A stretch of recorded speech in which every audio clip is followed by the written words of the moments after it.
Okay, another integral example. This time again we're looking back at capacitors. Only this time we're going to use a piecewise there, similar as we did and we've already done with inductors. So with the capacitor example for using a piecewise function, again we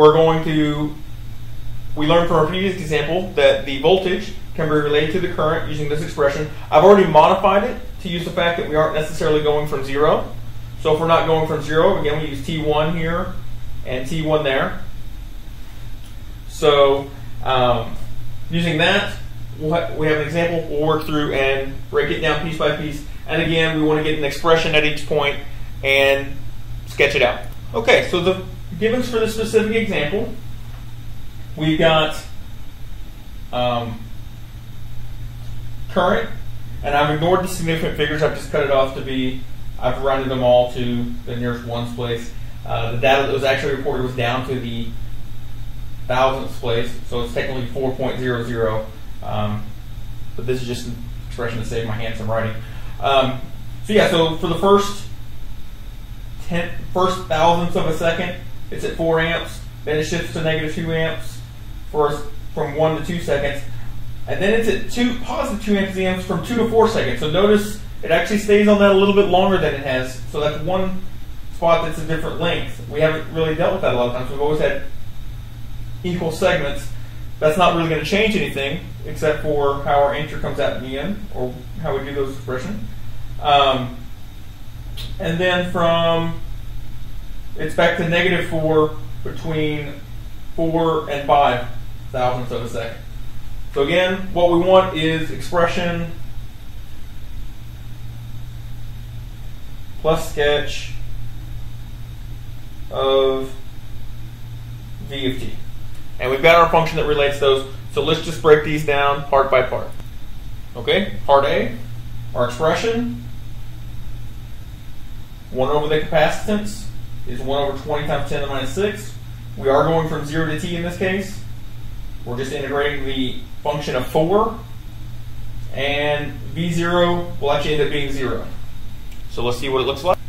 Alright, so we worked through part A quickly. Again, we're used to doing these things. So antiderivative of 4 is 4. U, we're evaluating from 0 to t, so we get t. When we put in 0, we get 0. Voltage at 0 is 0. So we've just got this coefficient times 4t. So if we multiply that together, we actually get 2 times 10 to the 5th times t is the expression for our voltage. And then we know we need to evaluate it at the endpoint. And so we get 200 volts. This is a lot, but not insurmountable. All right, part B, flashing at you out of nowhere. Again, because it's the same idea. We just realize we're going from 0.001 in this case. Our function is -2. We need to evaluate at 0.001. Same things that happen all the time. Keep the coefficient out front. 2 becomes -2t. We're going to subtract -2, so it becomes plus 2 times our number there. This expression is 200. We simplify that, we get -1 times 10 to the 5th times t, plus when we simplify and multiply out, we get 300 over there. And we evaluate at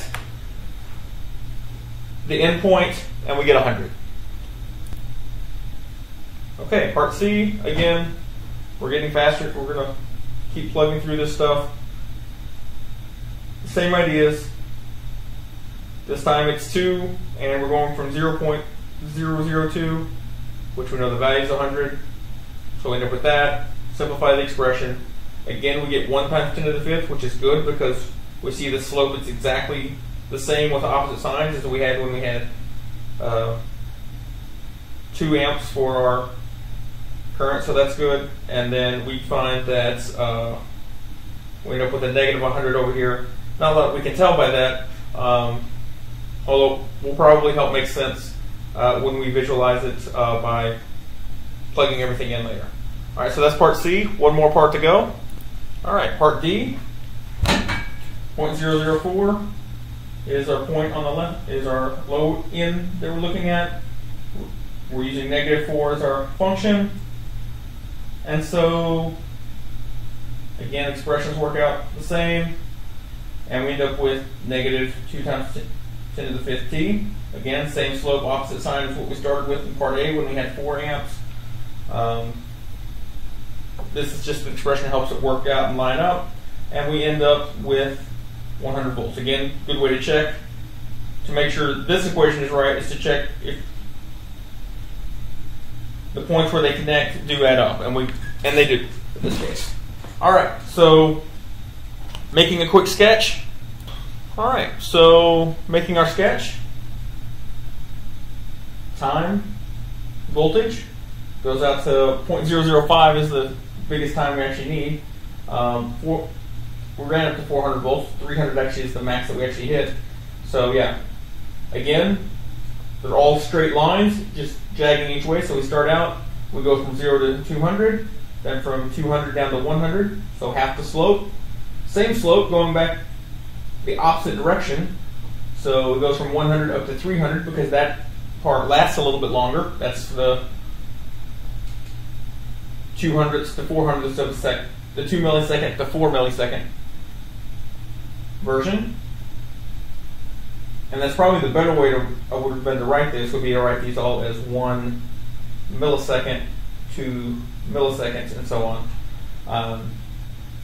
And then voltage coming back down at the increased slope down to 0.5. And so I know we skipped a lot of the in-between steps, but hopefully you can see there how to work out that example.